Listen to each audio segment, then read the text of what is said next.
Hi everybody, welcome to this latest edition of 4 Wheel Drive Southwest, me Rowan.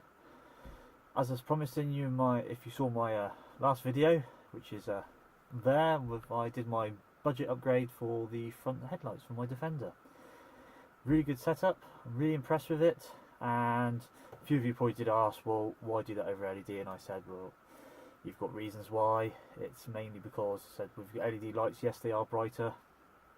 Again, if you buy the really expensive ones, fair enough, but then what I've got in mind is of upgrading to a front LED light bar, and that is a real superior item, and anything on main beam this is going to far surpass anyway, so why spend the extra money when all you want really is for dip beam headlights is the first 15-20 feet in front of you. So again, there's no point spending extra money when it could be better appropriated to this item, which is really going to increase your far distance driving vision.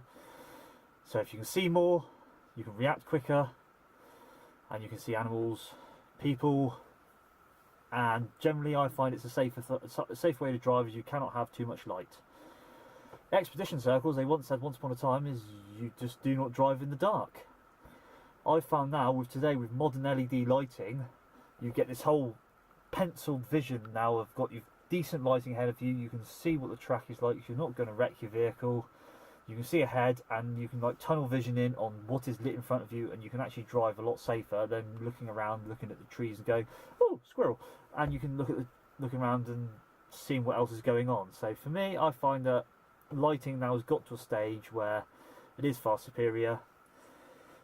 HID has got a slight increase on LED at the moment, but technology is improving, it is getting better. So for me, at the moment, I find LED with the less current draw and the optics you can get on a decent LED bar is far superior.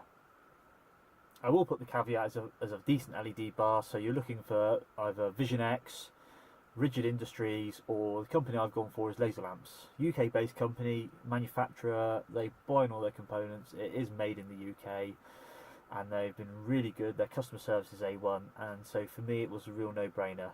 It is an expensive bar. I've gone for the RRR 1000. I said it's a grand light, brilliant lighting setup. I've run it for about a year now before I've even decided to make this video, purely because I wanted to make sure that it was worth the value for money for you out there if you were thinking about buying one. And without a doubt, I'd recommend it. The version you can buy now is the Elite 2, which has got the e-boost function, so it is e-marked for driving on the road, and if you put the e-boost capping, it is then not e-marked, but you do get the off-road ability, that extra off-road lighting, so it's up to you. Again, the legal law says any forward-facing lamps, auxiliary driving lights, must be e-marked, so you can get, that's the best of both worlds really. It's a great lamp, it is reduced power in e-marked mode, but then that's because it just far exceeds and outstrips what it is needed for the e-marking when it's in e-boost mode. So for you it's the best thing, and again with the wiring loom that you get, it stops any mishaps, you can isolate the light, so therefore if you're using a non-e-marked light you can drive on the road with it and you won't be blinding anybody or you won't be breaking the law. That's the official bit over and done with. So with me, I use the genuine Land Rover wiring loom. I'll show you the routing of that in a moment, because I said I've been running with this lamp for a year, because again it is a lot of money. Currently the RRR 1000 Elite 2 is currently £504 off Lazer Lamps' website, link below in the description. Great light, brilliant the rest of it. Why Lazer Lamps? Well, why not? You can buy a 50 quid one off eBay. Is it going to last? Who knows? I've seen dead LEDs on, as they call it, they do call it infant mortality of LED lighting. where when you buy a product and you have a dead LED straight out the box, fair enough. What manufacturers don't tell you is a lot of them will try and make it to a very they rate it in light intensities and in the colour scale of Kelvin. And what they'll try and do is they'll produce a very bluey white light. And what this does, it fools you into thinking you've actually got a really, really bright lamp. So all it's doing is tricking your eyes into actually thinking this is bright when it's not.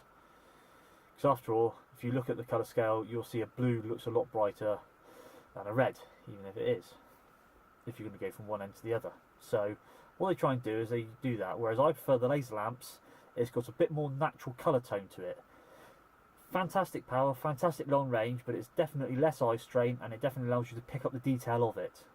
This is what they don't tell you. They just want to try and sell you their lamp. So it's if you just see an instantly bluey whitey light, it's not actually going to be brighter at say 400, 500, 600, and in the case of the R1000, you really are looking at 700 plus meters ahead of you. You can still discern a decent amount of detail. So for me, that's the best thing. Let's get on with the fitting now, and I'll show you how to do it. Here you can see, begins the loom. The first bit, that part of the splice, that goes into the engine, that goes into the passenger compartment even. As we're in the engine bay, that goes to the crash button. That bit then drops down and goes all the way underneath, and goes underneath and into the battery box. So see what I mean about it? It's really well thought out. So again, I've run the top wire across the top here by my ECU. It literally just sits in there all the way around. It's all been cable tied in. Cable management's really fantastic. And this is the split. So what it's designed to do is split for two different two front facing lamps. So I've only got one on the front, like two spotlights. You only need one of the things. So the other one is wired back here. And you can see the Conoseal wiring plug is just up there. I will use this split further on time, or I'll run it back, run it through another isolator switch for when I do the roof mounted LED bar in the future. That's when I get the roof rack and all the rest of the Expedition mod sorted. So that goes into there. It does run round, and it is, you can see the plugs and the cables, and tucked in here the Econo-Seal connector for the laser lamps loom. It is different to the genuine Land Rover one, so I've soldered in the connector there, but it is all really, really straightforward.